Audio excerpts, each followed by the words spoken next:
Hi, everyone. Welcome to today's Lean Publishing Tip of the Day. Today, we're going to be talking about how to be a good podcast guest.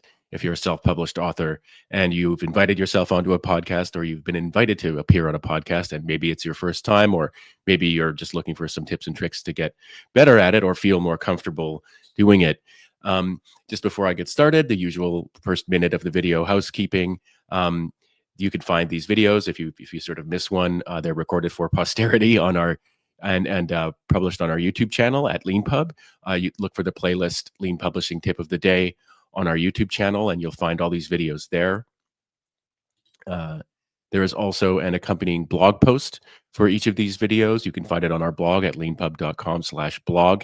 If you don't see the article there, you can just click on this little magnifying glass at the top and search for the keywords that you see in the screen sharing that I'm doing here, and then you'll find the article. The reason to find the article is either you don't like listening to me talk and you'd rather read about the tip of the day, or you'd like to have the useful links that are actually in the article. We do also link to these articles in the YouTube, in the published videos on YouTube, on our YouTube channel, on the Lean Publishing Tip of the Day playlist, so you can actually, find the blog articles that way as well.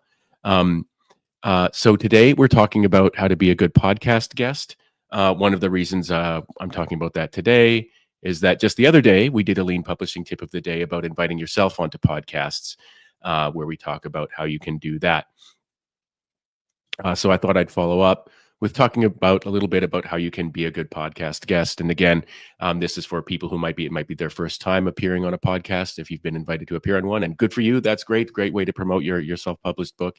But you might sort of have been on some and wonder if you could do better. So the first thing I would say is that before you go onto a podcast, you should watch or listen to, if they're audio only, a recent episode of the podcast. It's worth the time. If it's worth your time to spend, 15 minutes to an hour and a half appearing on appearing on a podcast, it's definitely worth your time to spend 15 minutes up to an hour and a half listening or watching, listening to or watching one of the episodes of that podcast. Doing that research is really, really important for getting an understanding of what the host expects, getting an understanding of what the audience expects from the guest on the podcast, and crucially for sort of making you, not be sort of surprised if anything happens.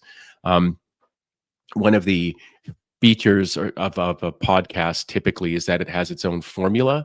Late night talk shows have this as well. The typical late night talk show will have a kind of opening monologue with the host up on stage or behind a desk sometimes, talking to the audience and looking in the camera and things like that. Then they might do a little bit, a comedy bit. Then they might interview a first guest. There might be another comedy bit and a final guest, things like that. So by actually watching a podcast episode before you appear on it, look for the formula that the host uses.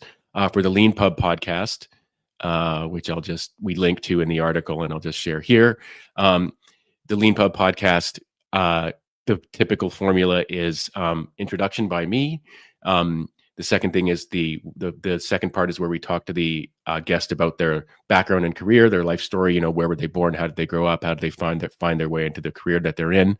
Then the next part, we talk about their book and what their book is actually about. And then their last part. In the last part, we talk about if the guest is an author, we talk about, and they aren't always. But we talk about a Lean Pub author. We talk about their writing process. Do they write on certain hours of the day? Do they only write on the weekend? Do they write, on the train when they're commuting, whenever they have the time? Things like that.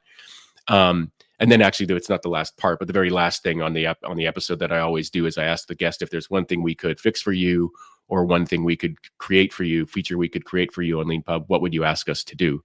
So often when I ask that question, it's no pressure or whatever, but people sometimes are like a little bit surprised. They're like, oh, I didn't think I'd get a chance to ask you to fix something or build something for me. Let me take a minute to think about it. That's just a very specific example of if you actually watched one of these episodes before appearing on it, you'd know that question's coming and you'd be prepared for it a little bit better than maybe just winging it. Which, by the way, is perfectly fine in itself. But yeah, so listen to an episode of the podcast or watch an episode of the podcast if it's on video, and try and get a sense of the formula of the way it's going to go. And then next piece of advice I have about appearing on a podcast is use a familiar audio-visual setup. Often people who are concerned about, their first podcast appearance are like, oh, what should I do with my background? What should I do with my audio? Things like that. And the answer is whatever you normally do. Um, Basically, all of us nowadays are familiar with, Zoom and other kind of, Google Meets or other kinds of, video chats. Um, Whatever your normal or video meetings, whatever your normal setup is, that's probably what you should use when you appear on a podcast. There's a number of reasons for that. One, your normal background is probably good enough. If it's good enough for an ordinary meeting, like especially a professional or business meeting, it's good enough for a podcast. Um, People are much more relaxed about this than they would have been in the past. It's not a TV appearance, and even that's in some ways gotten more relaxed. That's not what it is. It's a conversation basically, and even getting to know a little bit about you and from your background is actually kind of a cool thing. What are you, a relaxed person? Are you kind of very kind of formal and set up, things like that? But using your ordinary setup is the best thing. Another reason using your ordinary background is the best thing. Your ordinary setup is actually, first of all, it minimizes the possibility of something going wrong. If you've got oh, I'm going to be on a podcast, I should have a brand new microphone. That's great. But, a new microphone means, something might go wrong. The other thing is that, as we all know, things often do go wrong, technical difficulties. And if one of the sort of like hacks of having a familiar audiovisual setup is you've probably encountered problems with it before. And so if a problem comes up, you'll be familiar with how to fix it or go about fixing it. That's actually a really important thing. So it's not just avoiding technical difficulties, it's being familiar with knowing what to do to resolve them if they do happen. So using a familiar audiovisual setup is really important. A familiar background, things like that. You might want to, if it's a tool that you've got control over, like in advance, like Zoom, you might want to open up a new meeting on your own and kind of test it, things like that.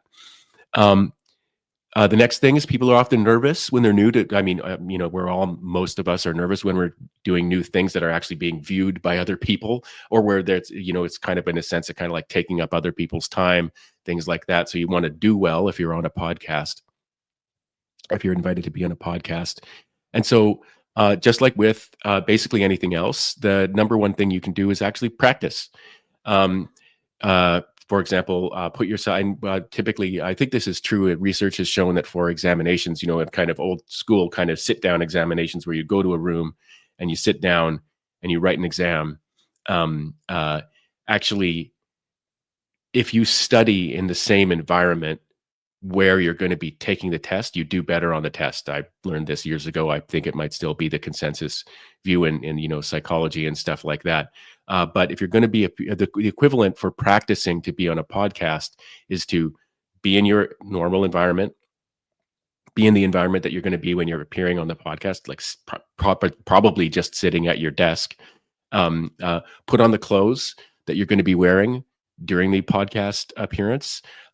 This is actually important in kind of like, it's just for being comfortable and stuff like that. But again, with the matter of things going wrong, if you don't want to get your sleeve caught on something because you're not used to wearing that suit or whatever it is, or that shirt, that's actually a very important thing. You'll be familiar, where you want to tuck it up or tuck something down, where possible kind of like lint might be, things like that. So you're going to definitely want to try wearing the clothes that you're going to wear when you appear on the podcast. That way also they're ready for you. So you're not sort of scrambling a minute before, where's my shirt, things like that. You want to have it all, you want to know where it is and be familiar with that outfit. And when you practice, one way to practice, actually the best way to practice in my view, is actually use some kind of tool like Zoom. Zoom, you can start a new meeting with just yourself in it, and you'll be watching yourself on the screen in front of you if your camera's on top of your computer or your monitor, where it probably is. And then you can watch yourself talking. And this is actually like an incredibly important and valuable way to practice public speaking, to practice your self-presentation. And what you would do if you're a book author and you're going to be appearing on a podcast is, bring up your book if it's an ebook, bring up your book on your screen. If it's, not an ebook, but you've got your manuscript, open up your manuscript on your screen and just flip to a random page, read the first paragraph and think, oh, what kind of question would a podcast host who read that paragraph ask me? Ask that question to yourself and then try answering it. That's a really good way of practicing, and just do that a few times. If you want to be a real pro about it, then this is very, like, I sort of do as I say, not as I do, but like what you're going to want to do is actually record that meeting. And when you're done, pause, go do something else for 20 minutes or half an hour, or even a day, and come back to it and watch yourself. That's really important. I mean, you can see me here, like kind of looking around or not looking directly in the camera, stuff like that. I've got lots of things to work on when it comes to presentation myself that way. But actually, we don't normally want to do it, but like sitting down and watching your performance, as it were. I mean, in sports, the example is watching the game tape, like, oh, look at how you reacted when this happened. Look at how you reacted when that happened. Wouldn't it be better if you did this or that? So practicing in your environment, in the clothes you're going to be wearing on the podcast, is really important. Recording yourself performing, answering questions, maybe even just asking yourself. If you can get someone else, I mean, an even better way of doing it would be to actually have a meeting, set up a Zoom meeting with someone else and have them pepper you with some questions, and then you can answer them yourself. That way, one thing you'll learn from actually doing like a video recording of yourself is like, oh, where should I be standing? And now I hadn't really been planning on this, but here's some micro tips for appearing as a guest on a podcast. One thing is, you want to you don't want to be like stiffly straight, but you generally, like, I'm going to move my head slightly. You generally want to keep your head in one place. If you think about any TV that you've watched, like a talk show host when they're sitting at their desk, or news anchor or something like that, they don't do this. One of the reasons is it's just conventional. It seems kind of unprofessional to move around too much. Another reason is there's probably a microphone. I mean, if they're on TV, they might have something be mic'd up on their shirt. But if you've got a microphone in front of you like this, or on your monitor, if you move around, it sort of changes the audio and things like that. So in addition to being distracting and unprofessional to move around too much, you can actually have kind of audio issues that come from that as well. So hold still, but don't be a robot. The other reason not to move around like this is that more and more podcasts and anything that's being recorded on video can be turned into clips. We use Opus Clip for this. It's a really great app or service. But they make you can give them a video, like a YouTube podcast, an hour and a half long interview, and it extracts those videos you've seen with two faces, one on top of the other, in sort of portrait mode for mobile, and then it puts the words in between, that sort of transcript or captions of what people are saying. If you move around, it makes it much harder to create those kind of potentially viral videos from using an app. So you want to kind of relatively hold still. One thing I would recommend, I'm not actually doing that right now, but actually wearing a kind of lighter colored shirt is usually better for those purposes. Again, I mean, you can see right now, in StreamYard here, I'm on the left, and my kind of dark shirt, you can see where my hands are now. My dark shirt is kind of disappearing into the black background. So if I were better at backgrounds, or I were better at wearing shirts, that would be a little bit different. But I would recommend wearing a kind of light colored shirt. Don't worry too much about ums and ahs with respect to sort of those like viral video creation things. They're actually pretty good at extracting those. If you don't and ah at all, that can sound very professional, but it can also sound a little bit impersonal. So don't worry about doing that too much. But I, for example, am self-conscious about it. I and ah too much. But umming and ahhing is actually also kind of a part of, the reason we do it is to try and keep continuity, so people aren't sitting there with these kind of blank sections of silence in between our, collecting our thoughts or deciding what to say next. So don't worry too much about the ums and ahs, but you do want to try to minimize them if you can. Another thing you can do is you can add notes to your screen. You can put notes on your screen in like a notes app or Word or whatever it is you like to use. You can use sticky notes, things like that, but no one can see what you're looking at. So you can actually have all kinds of notes and reminders and things like that up there if you want to. You are going to have to use probably like, typically it's the podcast host's responsibility to guide you through it. If there's any kind of callback, like they're like, oh, let's talk about this later. It's their responsibility to keep that in mind. But you might also want to kind of, use the kind of short-term memory kind of tricks if you can, of some kind, to remember what to talk about later if you said you were going to talk about later. If there's some things you want to make sure get covered on the podcast, you can actually, make a list of them, post, stick it to your screen or have it in an app on your screen. Yeah, and so that's the sort of the main things I would talk about with respect to performance. Oh, you're also, when it comes to audio, obviously, actually one of the charming features of podcast is, the odd cat or dog or little kid or something like that, or, kind of odd thing happening in the background. But of course, you want to minimize that kind of stuff from happening as much as you can. What I would say about that, though, is don't worry about it. Like, if something happens, most podcast hosts are going to be perfectly fine with it. They're either going to say, well, don't worry about it, we'll leave it in, or they'll say, we'll edit it out later. When it comes to editing, if you really want a podcast host to like you, you're going to basically present them with a situation where they need to do zero editing afterwards. That's kind of hard to describe, but like, minimizing kind of long pauses, minimizing, let me go look at that, things like that is actually really helpful for that. If you're on a podcast and it's being recorded, the podcast host might, do some equivalent of, if you've ever seen a depiction of a movie set where they have the little clapper, they might do some version of that. So whether it's them or someone else who's editing the video or audio will know, oh, this is a point where we actually need to do some editing. But if you can do anything to help minimize the editing part, the sort of post-recording editing and production burden for the podcast, company, that's actually, they'll really like you for that. One thing I would recommend trying to not do is ask in advance for what the questions are going to be. It's perfectly fine to do that if you want to, but asking in advance what the questions are going to be kind of puts a constraint on the podcast host.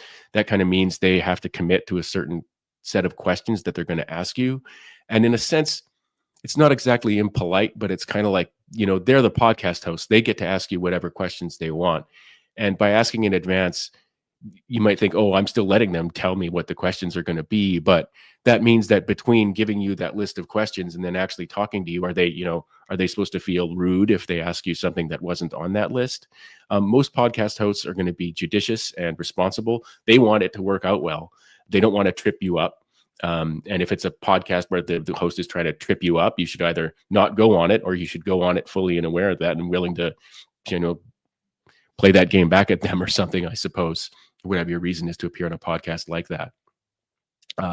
But yeah, try and just be as kind of, casual as you can about it.